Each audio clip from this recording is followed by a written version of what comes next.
खास बातचीत के लिए विवेक कुमार देवगन जी हैं आरईसी के सीएमडी और ये हम बात करेंगे उनसे ग्रोथ प्लान्स पे, उनकी जो पेट स्ट्रैटेजीज हैं जीरो एनपीए, उनकी जो स्ट्रैटेजी रही है रिन्यूएबल सेक्टर के फोकस पर। इटिनो स्वदेश पर देवगन जी आपका बहुत बहुत स्वागत है। मेरा पहला सवाल यही रहेगा, जीरो एनपीए इस साल होने वाला है? हमारा प्रयत्न है कि हम नेट एनपीओ अपना जीरो कर लें इस वित्तीय वर्ष के अंत तक, और हमें इसमें काफ़ी आशान्वित हैं क्योंकि जो ऑपरेटिंग एसेट हैं उनकी बिडिंग प्रोसेस काफ़ी एडवांस स्टेज पे है और जो इनिशियल बिड्स आए हैं उसमें बहुत अच्छे रिकवरी की संभावना है। और हम लोग की आशा है कि इस वर्ष हमें राइट बैक 2000 से 3000 करोड़ का राइट बैक मिलेगा इन स्ट्रेस एसेट के रिजोल्यूशन से। तो एक तरफ तो स्ट्रेस एसेट से रिजोल्यूशन हो रहा है, दूसरी तरफ कंपनी की लोन बुक में रफ्तार पाई जा रही है। अगर हम लास्ट के कुछ क्वार्टर्स की फाइनेंशियल की बात करें, ओवरऑल क्या हम एक्सपेक्ट करें कि इस साल जो बॉटम लाइन होगा वो पिछले साल से बेहतर होगा? जरूर, क्योंकि आपने देखा होगा कि हमारा एसेट एंड मैनेजमेंट में लगभग 17% का ग्रोथ है।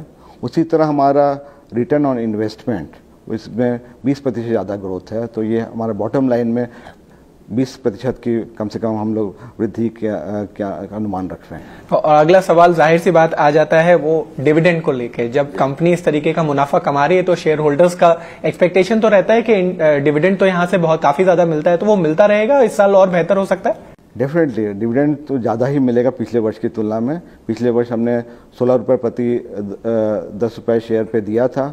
इस वर्ष भी हम इस बार डिविडेंड ज़्यादा ही होगा क्योंकि एज पर भारत सरकार की जो गाइडलाइन है उसमें हमें 5% ऑफ नेटवर्थ या फिर 30% ऑफ पैट जो ज़्यादा होता है उसे हमें देने के लिए कटिबद्ध हैं। तो हमारा पिछले 2-3 सालों में 30% जो प्रॉफिट आफ्टर टैक्स है वो ज़्यादा राशि रहती है, तो हम उसको देने के लिए प्रतिबद्ध हैं और निश्चित तौर पे इस वर्ष का डिविडेंड पिछले वर्ष से बेहतर होगा। अब ये नेट प्रॉफिट बढ़ेगा कैसे, इस पर बात कर लेते हैं। आपका एक फोकस एरिया है रिन्यूएबल, जो कि आपने जब से कार्यभार संभाला है इस पे फोकस और तेजी से और मैं बोलूं पैनी नजर बनाई हुई है इस पे।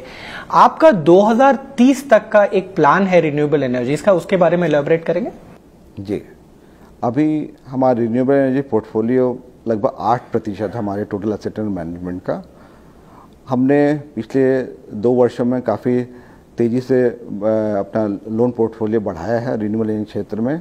हम लोग पूरा एंटायर वैल्यू चेन, चाहे वो सोलर प्रोजेक्ट हो, विंड प्रोजेक्ट हो, सोलर मॉड्यूल मैन्युफैक्चरिंग हो, विंड टर्बाइन मैन्युफैक्चरिंग हो, अथवा सोलर विंड हाइब्रिड प्रोजेक्ट हो, स्टोरेज सॉल्यूशन हो, बैटरी एनर्जी स्टोरेज हो, अथवा this pump storage hydro project हो, इलेक्ट्रिक मोबिलिटी जो है इलेक्ट्रिक व्हीकल और उसके चार्जिंग इंफ्रास्ट्रक्चर हैं उन प्रोजेक्ट को भी हम फाइनेंस कर रहे हैं। नए टेक्नोलॉजी एरिया जैसे ग्रीन हाइड्रोजन, ग्रीन अमोनिया, उनको भी हम फाइनेंसिंग कर रहे हैं। तो हमारा अनुमान है कि चूँकि भारत सरकार ने कमिटमेंट दिया है कि 500 गीगावाट कैपेसिटी का लक्ष्य रखा है इलेक्ट्रिसिटी